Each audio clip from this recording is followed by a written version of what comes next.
Ito pong share ko ngayon is part 2 nung pinag-aralan namin nung Wednesday.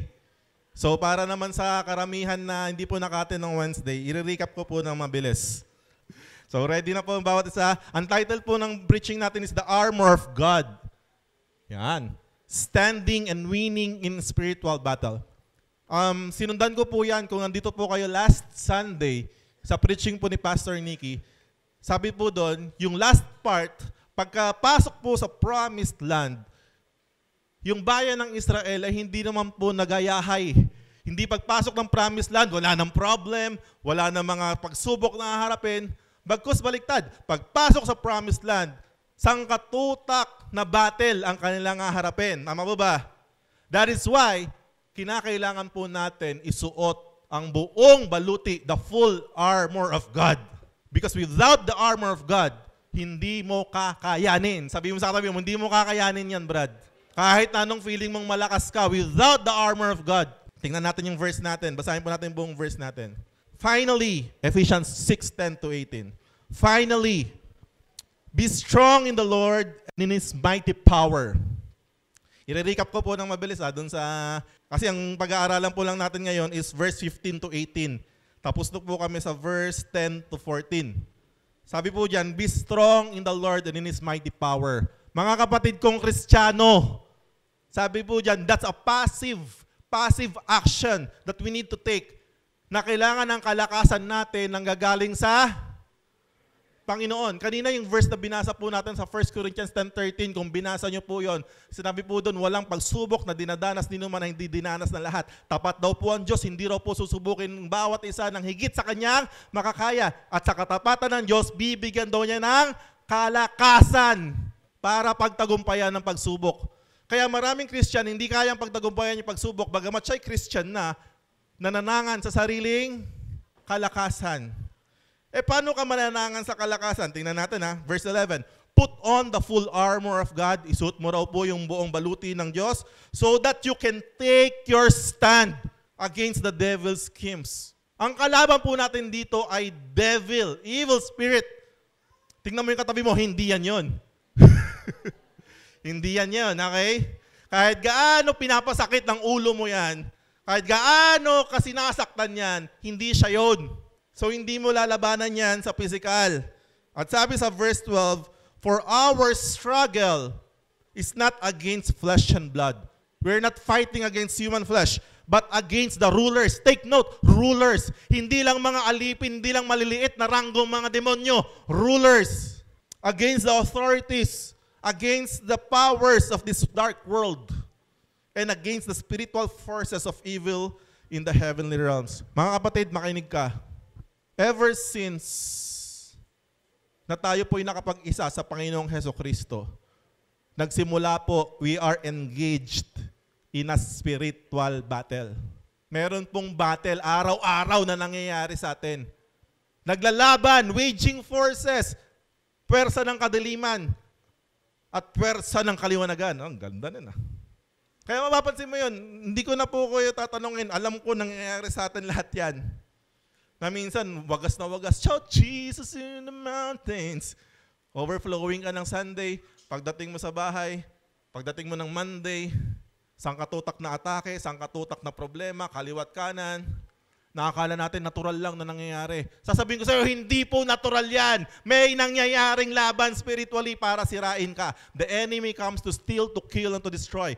Walang ibang gagawin ng kalaban kung hindi ka man niya mabalik sa kadiliman, wawasakin ka niya, sisirain ka niya, nanakawan ka niya, hanggang mawala ka sa focus. Dahil ang mga Kristyang wala sa focus, napakadaling pabagsakin.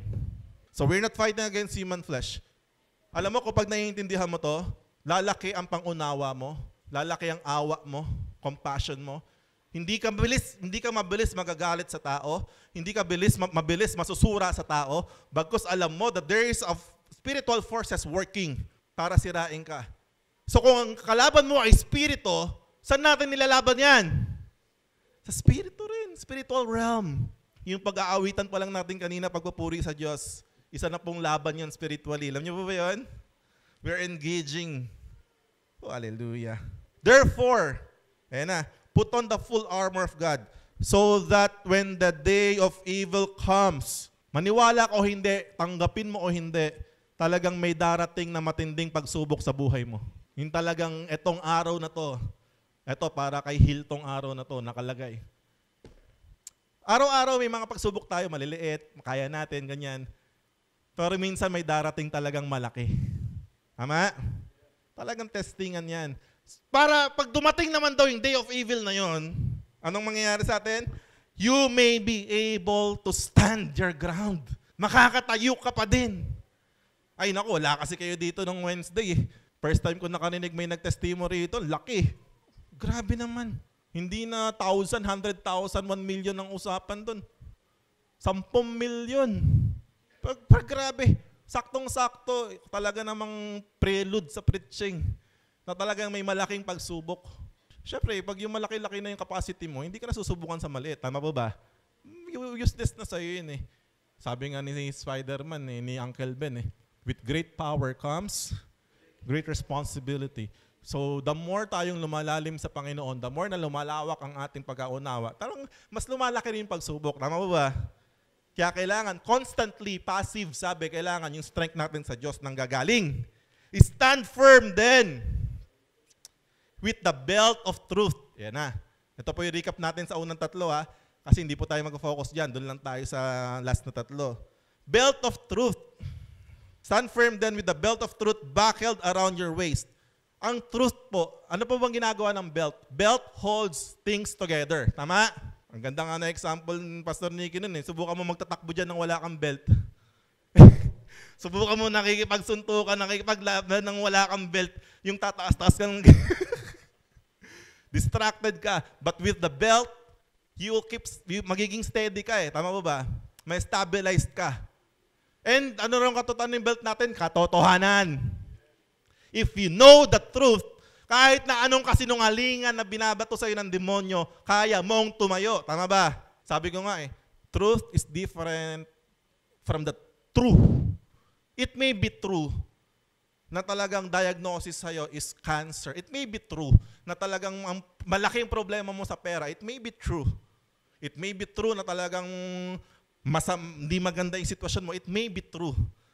But stand in the truth. And the truth is Jesus Christ.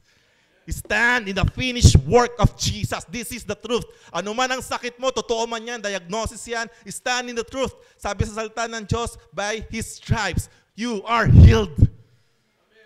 Kailangan mo man, wala ka mang pera ngayon, talaga mang gipit na gipit ka ngayon, talaga namang hindi mo alam kung saan kukuha ng pera. Totoo yan, nakikita mo yan, nararamdaman mo yan. But stand in the truth, belt of truth. The truth is, my God shall supply all of your needs according to His riches and glory in Christ Jesus. Ito ang truth.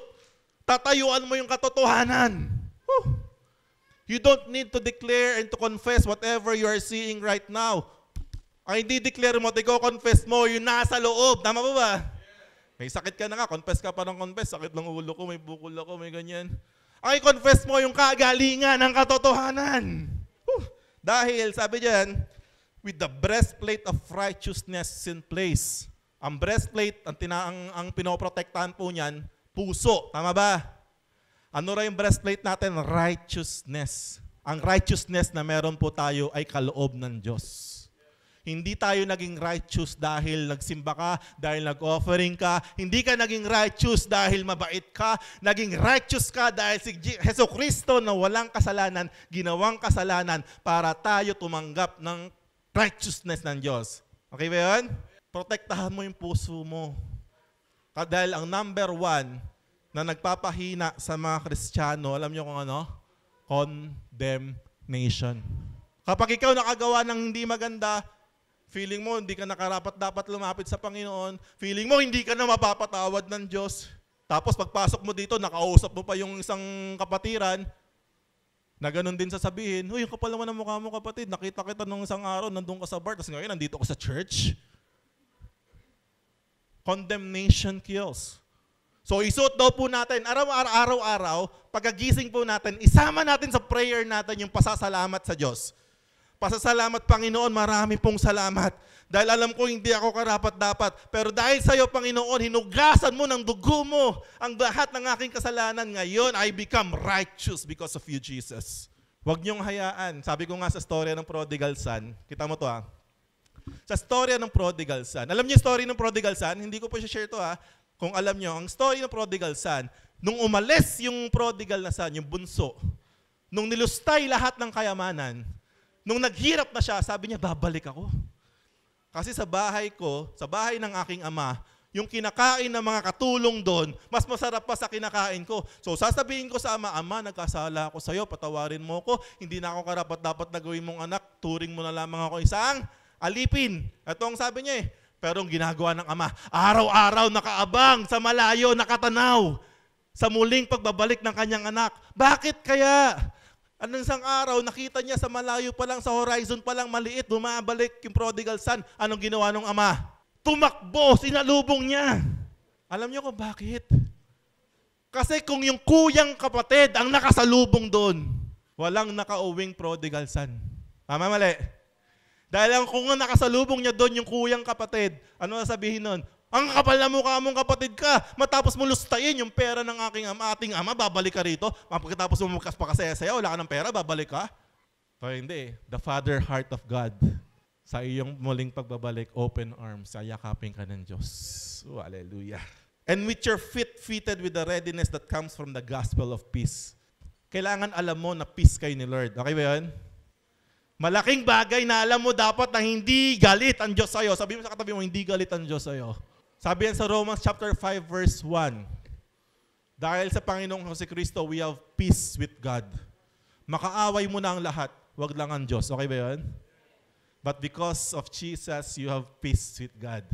God is fighting for us. God is for us. He is not against us. Woo! Hallelujah. Thank you, Lord. So kung meron ka ng tatlo, truth, katotohanan, righteousness, and peace, anong sabi? Kakayanin mong tumayo. Tama ba? Kakayanin mong tumayo. Anumang pagsubok na merong pinagdadaanan ka ngayon, kakayanin mong tumayo. Dahil sa katotohanan, righteousness, at kapayapaan na binibigay ng Diyos. Pero sabi ko nga, it will never stop naman sa pagtayo lang, no? Ang pangit naman na sa gitna ng laban, nakatayo ka lang. Oo, nadedepensa mo, natatayuan mo. Pero sabi ko nga, hindi tayo target practice ng demonyo. Hindi lang tayo sasalo para kayanin natin. Hindi natatapos doon ang armor of God. And today, let's continue. In addition to all this, take up the shield of faith with which you can extinguish all the flaming arrows of the evil one. Take the helmet of salvation and the sword of the Spirit, which is the word of God. And pray in the Spirit on all occasions with all kinds of prayers and requests. With this in mind, be alert and always keep on praying for all the people. Can we all bow our head and let us all pray? Father God in heaven, Lord, marami pong salamat, O Diyos. Isa na namang araw, umaga na pinagtipon-tipon mo ang mga anak mo, Panginoon. Marami pong salamat.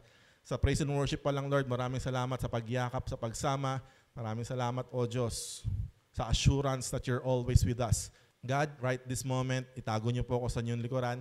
Kayo lamang ang mahayag.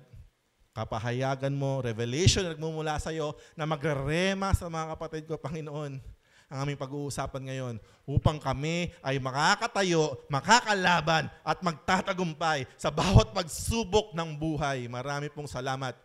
Thank you, Lord. Tanggalin mo ang any distractions. I rebuke the work of the enemy in our midst right now. I rebuke you. Lumayas ka dito sa lugar na ito. Panginoon, marami pong salamat. Hayaan mong dumaloy ang iyong presensya, ang iyong revelation sa bawat isa. Thank you, God. Sa iyo lahat ng kapurihan. In Jesus' name, and everyone say, Number 1. Ang title po pala natin ngayon, yung part 1 is Dressed to Win. Dressed to Stand. Ang part 2 is Armed to Win. Sino pong handa ng manalo ngayon? Declare nga muna natin, mananalo ako. In Jesus' name, amen. So una, ito na, shield of faith. Sabi sa verse 16, in addition to all this, take up the shield of faith, with which you can extinguish all the flaming arrows of the evil one. Alam naman natin yung labanan ng mga panahon dati, di ba? Hindi naman uso mga baril nun eh. Talaga mga pag lumusob ka, umuulan talaga ng pana. Umuulan ng pana, hindi lang may pana, may apoy pa. So tingnan natin, Yung shield na ginamit dito, sa Greek kasi, pasensya na kayo kung lagi ako gumagamit ng Greek ha, kasi Greek sinulat yung New Testament para mas maintindihan natin minsan. Kasi minsan sa translation, merong communication gap no? Minsan ang lawak-lawak ng ibig sabihin, tinranslate lang ng napakababaw.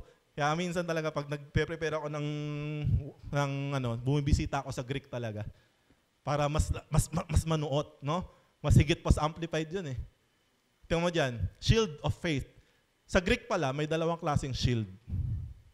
Yung word na shield ang ginamit diyan na shield is thurios. Greek. Etong klaseng shield na to, thurios, a large door-shaped. Kasing laki ng pintuan. Nakakita na tayo, di ba? Yung mga laban, dalawa yung shield Kung naglalaro kayo ng mga MOBA ng mga iba buckler, alam niyo buckler yung bilog lang. Mga nag-Ragnarok dati. Yung shield na ginamit sa shield of faith is thurios. A door-shaped shield. Ang laki raw po niyan is 4 to 5 feet. Ibig sabihin, cover na cover ang buo mong. Dati iniisip ko lang yung bilog Diba? Saragi. Ngayon pala, ang shield of faith pala is talagang you will take up the faith that will cover your whole body, your whole existence. Hallelujah. Ang sabi po dyan, yung faith daw po, shield of faith, it will extinguish fiery darts. Alam mo, Revelation to dati pa tuwing sinishare ko yung armor of God, sabi ko nga, yearly sinishare ko yan Yung demonyo kasi, alam niyo ba mga kapatid, kung bakit ang weapon niya is arrow at fiery darts? Why? Kasi nga, the presence of God is in you. The enemy is fighting from afar. Ang kanyang gamit sa atin, fiery darts, fiery arrows. Ano yung mga fiery arrows na yun? Mga fiery darts na yun? Mga suggestion ng doubts, fear, unbelief, temptation, pagdududa, anything na gugulo sa isip mo. Anything na magbibigay sa'yo ng unstable, masya-shake ka. So whatever it is right now that's causing you fear, doubt, giving you temptations, ano nung kailangan natin gawin? Take up the shield of faith. Hallelujah. Mga bulong. Mga bulong. Psst. Alam mo, mata sa mata, ngipin sa ngipin. Mga bulong. Mga suggestion ng demonyo sa atin. Alam mo, isang linggo ka nang nagtatrabaho, pagod na pagod ka. Ano ba naman yung isang Sunday, wag ka muna magsimba? Maintindihan ni pastor yan. Okay lang yan. Mga suggestion, sarap no? Lalo pag nakahiga ka. Pag Sunday. Ako nga, ito yung Sunday, never akong naunahan ng alarm ko. Kasi excited Pero pag talaga kasing darating sa punto na, ano ba to, parusa ba to, Lord? Monday to Saturday, nagtatrabaho na ako. Sunday pa ba, Lord? Maintindihan naman ako ni pastor Meron namang online O kaya doon sa kabilang church, may panghapon silang service. Suggestions yan Suggestion yan, maniwala kayo. Kasinungalingan na binabato ng kalaban. We need faith for that. Faith to extinguish that. Tama na. Wala na mangyayari. Basta, kung may faith ka, hanggang dulo. Tama ba? Because that's faith. Ang ibig sabihin ng faith, paniniwala ko kasi sa faith, faith is the strongest force in the universe. Because faith is unstoppable. Tama? It will never stop until it manifests. And that's faith. Kaya nga sabi ni Jesus, be faithful even to the point of death. Magkamatayan na! Hallelujah! Kaya pala nasasabi ni Pablo, for me, to live is Christ. To die is gain. Mamaya, maintindihan pa natin yan. Sabi sa 1 John 5:4, for every child of God defeats this evil world. Woo! Tinatalo talaga natin. Alam mo, sabi ko nga, personally, Lord, wala akong magagawa sa physical realm Hindi natin kayang makipaglaban ng spirito sa physical Kaya Lord, talaga naman, papasok ako lagi sa spiritual realm At manguubos ako ng mga masasamang spirito. Totoo. Whenever we pray, especially pray in the Spirit, hindi mo alam kung ilang legion na ng masasamang spirito ang tinatalo mo. Tama ba? Kaya pray din. Mamaya, abot tayo dyan. Meron akong part ng prayer dito eh. So saan natin nakukuha yung faith? Ano ba yung faith? Yung faith hindi lang po basta wishful thinking. Ang faith dapat nakabase lamang sa salita ng Diyos. And that's faith. Sabi sa Romans 10:17, so faith comes from hearing. That is hearing the good news about Christ. That's faith. Whenever you see words of Bible, kumatok, nagsiklab yung heart mo, nagiging faith yan. Tama ba? Kaya ang totoong Kristiyano, gutom sa salita ng Diyos. Hindi kita uhusgahan, pero sabihin ko sa iyo, kung hindi ka gutom sa salita ng Diyos, baka hindi mo pa talaga na-encounter ang Panginoong Hesukristo. Kasi ito ang pagkaing spiritual natin eh. Tama? Hallelujah. Hindi ko pa pakabaan dyan. Number 2, helmet of salvation. Ito na. Sabi sa verse 17, so tinake mo na yung shield of faith mo. We need to wear the helmet of salvation. Alam mo kung gaano kahalaga yan para kay Pablo, kay Paul? Hindi lang yan sa Ephesians 6:17 niya sinasabi yung helmet of salvation. Lagi niyang binabanggit yan. Isang example sa 1 Thessalonians 5:8, inulit po niya yan. Sabi ni Paul, pakinggan mo mabuti, but let us who live in the light be clear-headed. Ito po ang kailangan natin, maging clear-headed. Malinaw ang isip. Protected by the armor of faith and love, and wearing as our helmet, ano raw? The confidence of our salvation. Hallelujah. Helmet. Yung mga sumasabak sa gera, kailan nila sinusuot yung helmet nila? Pagtapos na ng laban? Or bago lumaban, suot na? Hallelujah. Bago mag-start yung laban, kailangan secured na yung helmet nila. Oh, hallelujah kayo dyan. Sabi mo, may shield ka nga na ganyan. Eh, umuulan-ulan, matsambahan lang kahit, onting daplis yung utak-ulo mo. Nakakita na ako sa reels niyan eh, kung gaano kahalaga yung helmet. Talaga naman, pagtayo niyang ganyan na sundalo, biglang, may sniper talaga naman. Buti ang tibay ng helmet niya, pagka ganun niya, tumalsik eh. Eh pag wala yun, deads. Ultimo bike, nag-helmet eh. Tama ba? Mga nagmamotor, nag-helmet ba kayo? Buti pa yung sikon nyo, hindi mo po talagang protektado eh. Pero yung ulo nyo, hindi. O yung iba sa atin, nag-helmet lang para hindi hulihin.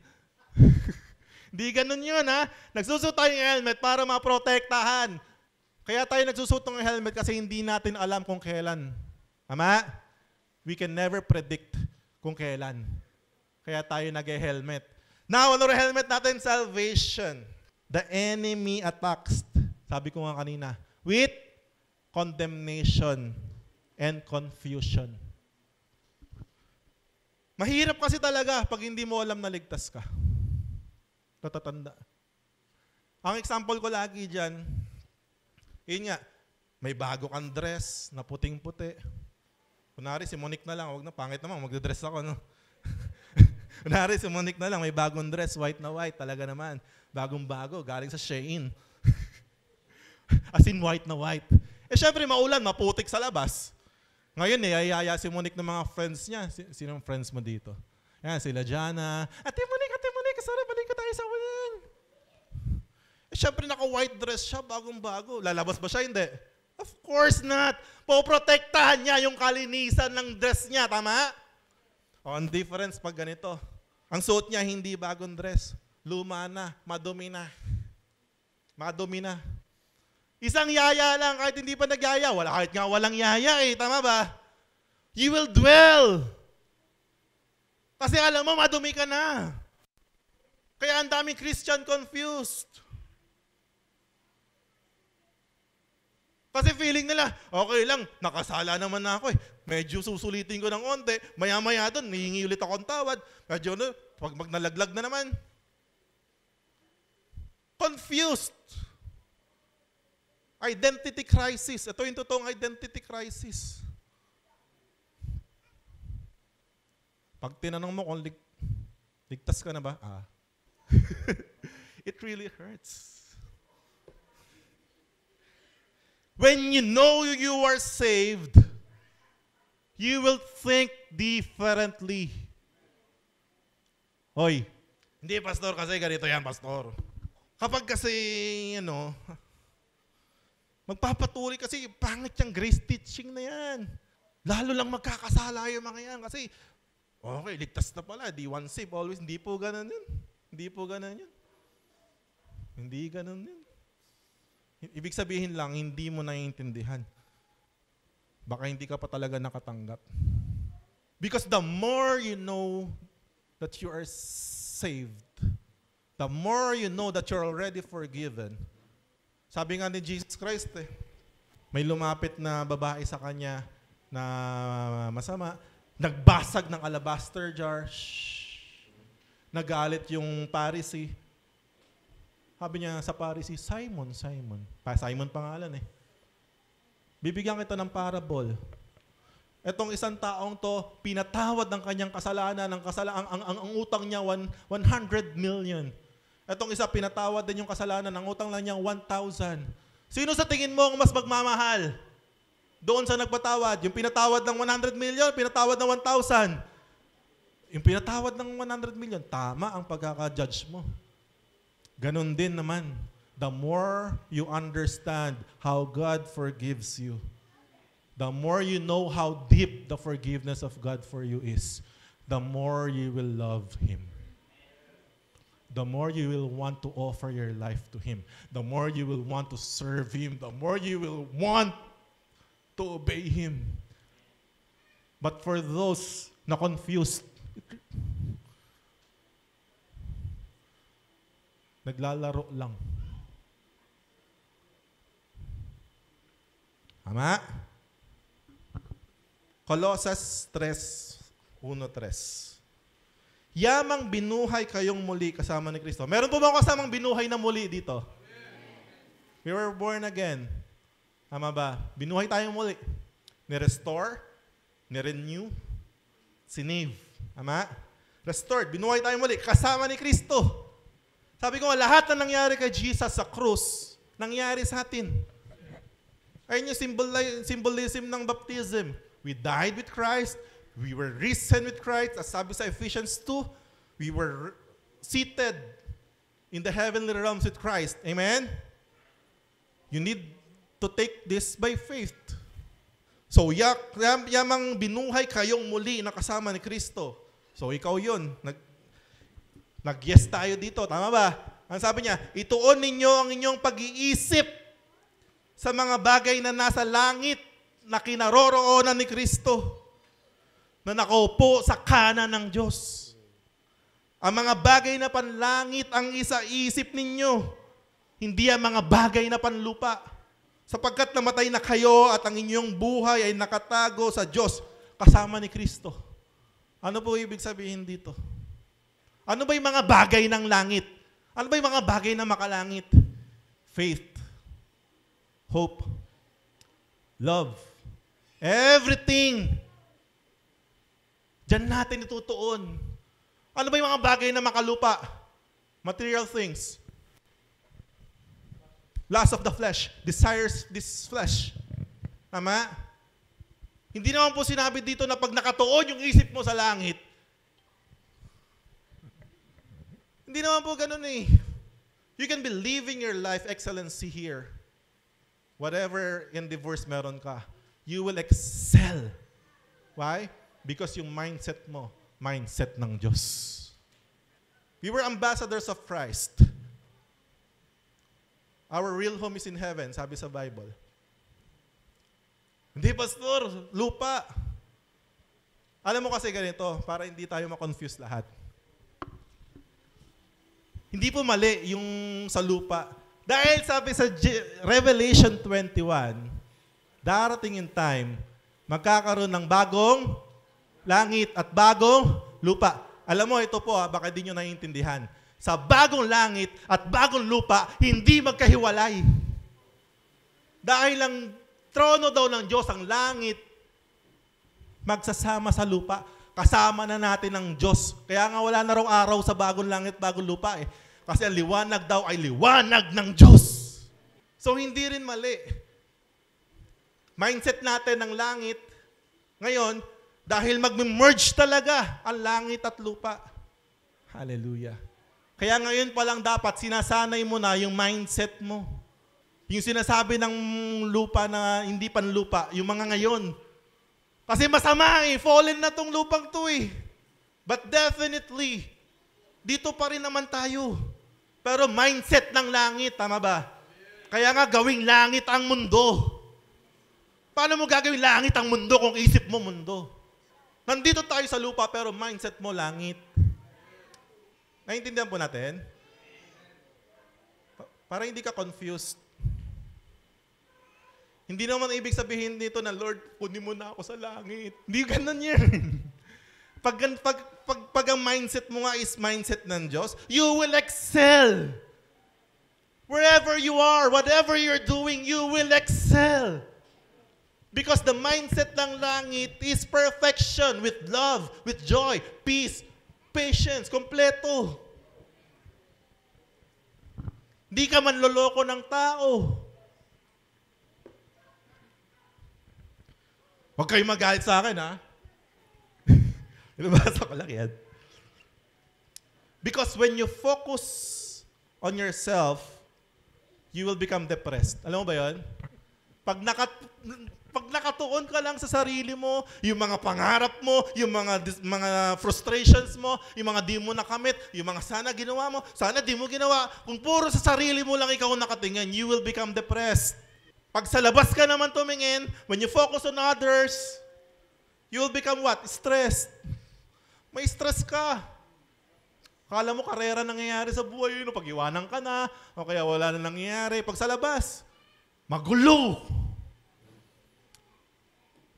But when you focus on Christ Jesus, you will find the rest.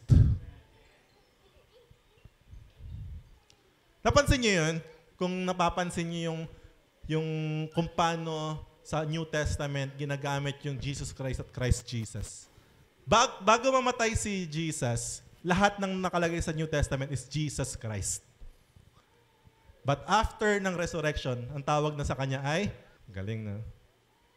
Jesus Christ kasi that time, nasa lupa pa siya, man, 100% man. Pero ngayon, 100% God, na may flesh ng man. Grabe!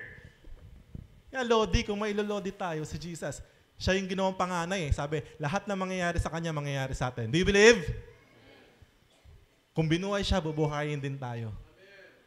Oh, thank you, Lord. So, take up your shield of faith. Whatever situation you have, take up your faith. Then wear your helmet of salvation. Mahirap pag confused ka eh. May makatapat ka dyan na magaling na taga-kabilang church eh. May makausap ka dyan na mga naka-necktie pa na talaga. Ang gagaling magsalta niyan. Pag hindi ka sigurado, nako naman, baka susunod, may dala ka na rin sa labas. May makausap pa lang na mga may makausap pa lang na iba na talagang mga panatiko nila. Tapos hindi ka sure. Wala ka na, confused ka na. But if you have your helmet of salvation, you will never be swayed. Tama? Steady. You'll become steady. Hindi ka matatakot. Number 3. Okay. Yung unang 5 is puro, defense. Tama? So, sa armor of God, isa lang po yung offense. Sinong gusto ng offense? Ang pangit naman ng puro depensa lang. Sabi nga sa basketball, the great defense is a great offense. Ang pinakamagandang depensa, yung magandang opensa. Sabi nga hindi ka matatakot sa itak kung alam mo kung paano depensahan. Tama? At ang ating offensive weapon is the sword of the Spirit. The sword of the Spirit. Sinong ready na ditong i-wield ang kanyang mga sword? Huwag niyong kakalimutan yung mga sandata ninyo. Ang pangit naman, makipaggera ka, suot na, full armor. May helmet ka na, may shield ka na, may breastplate, may belt, may ano. Pagdating mo doon, wala ka naman. Hindi pwede suntukan doon, Brad. Kahit anong suntok mo to, walang mga dyan. We need a weapon, okay? Sabi ko kanina sa devotion namin, wag nating hayaan gawin lang tayong target practice ng mga demonyo. Ilalaban natin yan. We can bind the spirit, sabi. We can bind the spirit. Dapat, pag nakikita tayo ng demonyo, hindi yung, uy, ayan yung favorite nating paglaruan. Hindi dapat ganun. Every time makikita tayo ng demonyo, manginginig sila sa takot. Kasi nabalitaan nila tayo yung demon hunters. Demon slayers. Totoo. We're going up. Hallelujah. So, ready na? Ano rin yung sword of the Spirit? And the sword of the Spirit, which is the Word of God. I love this. Puntuwa ako nung piniprepare ko tong sword of the Spirit. Now, yung ginamit na word dyan, ready? Okay lang ba mag-Greek tayo ulit? Sa Greek naman, ang word, dalawa. Isang logos, isang rema. Pag-aaralan natin yan. The sword of the Spirit, which is the rema of God. So, anong difference nilang dalawa? Yung rema is the Greek word na ginamit yan. Ang difference ito, pag sinabi mong rema, dati kasi ganito akala ko dati, ang rema ay revelation. Pag nag-reveal sa'yo, rema, hindi pala ganon. Tatlo pala yan. Logos, rema, apokalipsis. Yung revelation is apocalypse. Tingnan natin, differentiate natin sila. Ang rema ito, a spoken, specific, or personalized word. Something declared, uttered, or revealed in the moment. Sa logos, ang logos, the general full word of God. Buong Bible, mga binasa nating word, logos po yan. No? Kahit basahin mo ng basahin yung logos, wala pong epekto sa'yo, logos lang. Magiging rema ang logos, ito na, magiging rema ang logos kapag pumasok sa puso mo, in-apply mo, dinideclare mo through faith. That's the rema. Ano yung apocalypse? Ano yung revelation? Revelation, ganito, parang ngayon, habang nakita mo yung word logos, magre-reveal yan. Ito yung ibig sabihin yan. Tama? Mas malalim na meaning. That's revelation. Malalalim na ibig sabihin. Parang sa akin dati, akala ko sa Matthew 6:33 lang is basta magsimba ka lang, Matthew 6:33. Ayun pala, darating yung time, mas malawak pa pala kasi nagre-reveal pa, tama? That's revelation.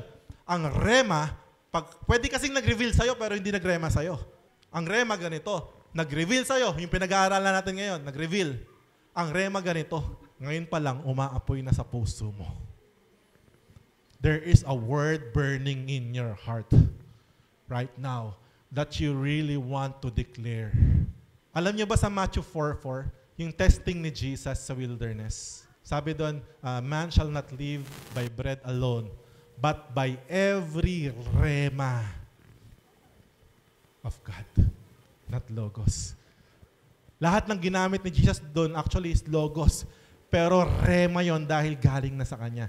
So church, our weapon right now is the rema in your hearts.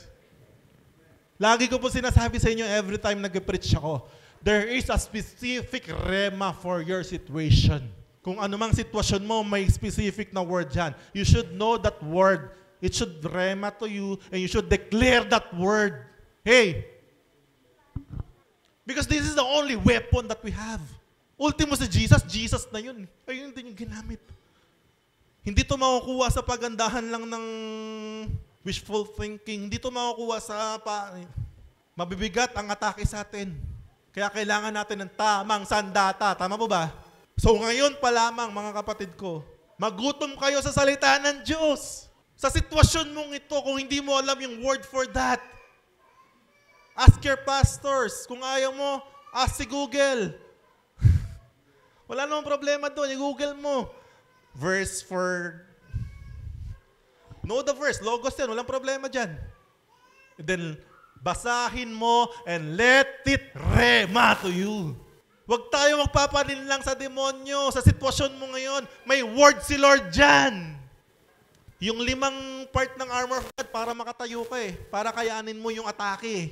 But the word, ito ang tatapos dyan. Okay? Okay ba yan? So kung may sword of the Spirit, sino kayang hinahati-hati niyan? I really do believe whenever we speak Rema,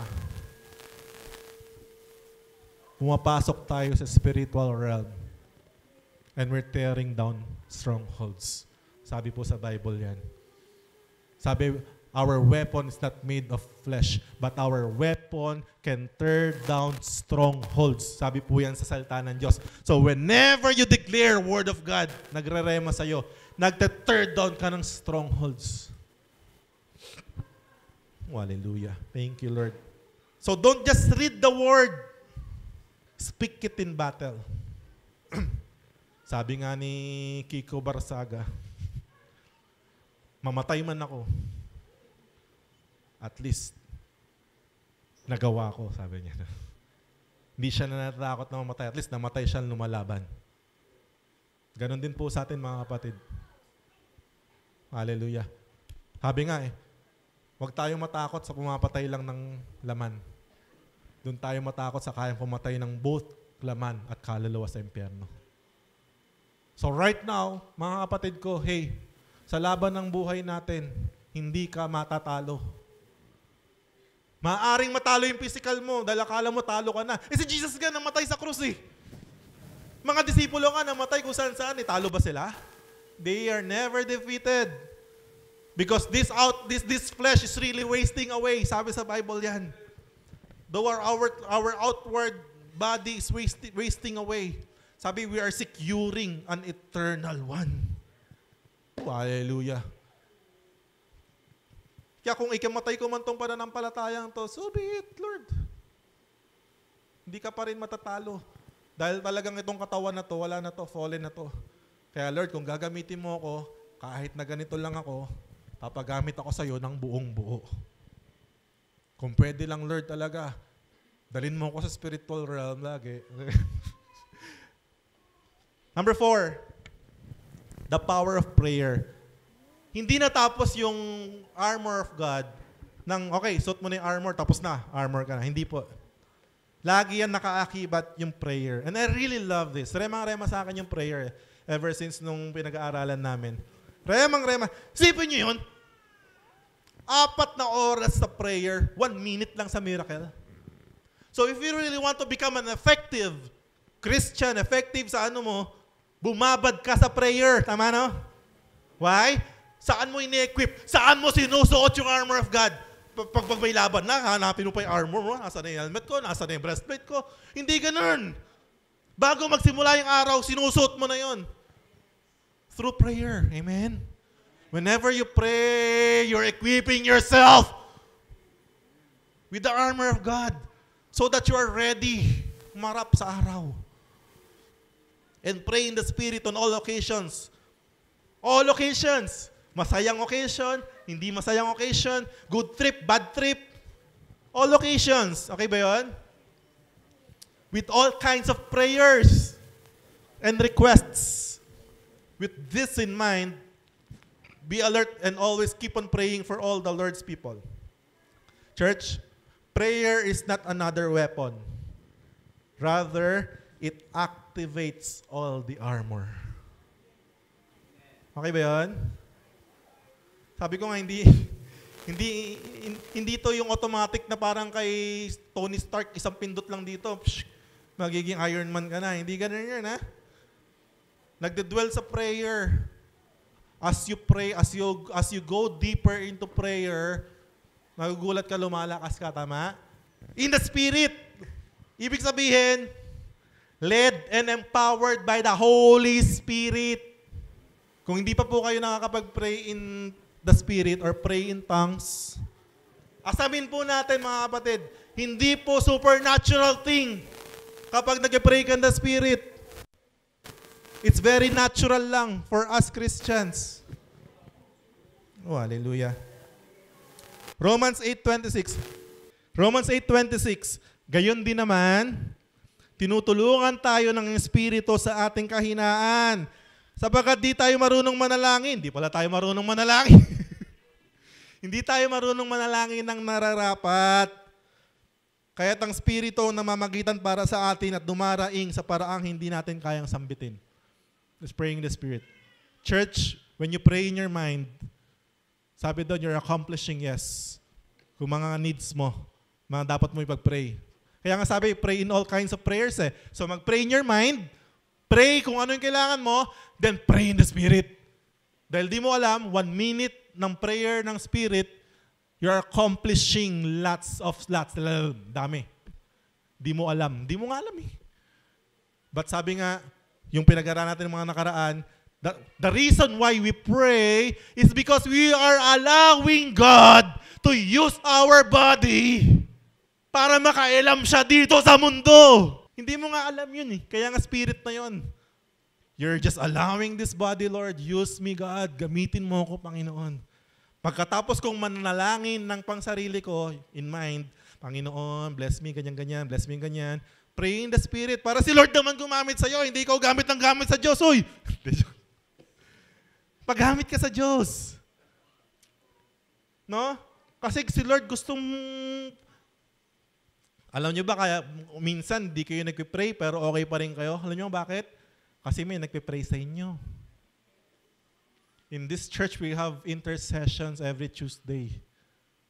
Sometimes tayo nalulose off guard, nakakalimutan natin, nangihina tayo. But there are spirit, there are intercessor, prayer warriors praying every Tuesday for us. Make prayer your breath, not your last resort. Church, ang prayer hindi pag wala ka ng... Pag di mo na alam gagawin, hindi po ganun yon. Ang prayer, kapag hindi mo na, pag wala na mangyayari, hindi ganun. Make prayer like the air that you breathe. Whenever you breathe, you pray. Every situation, pray.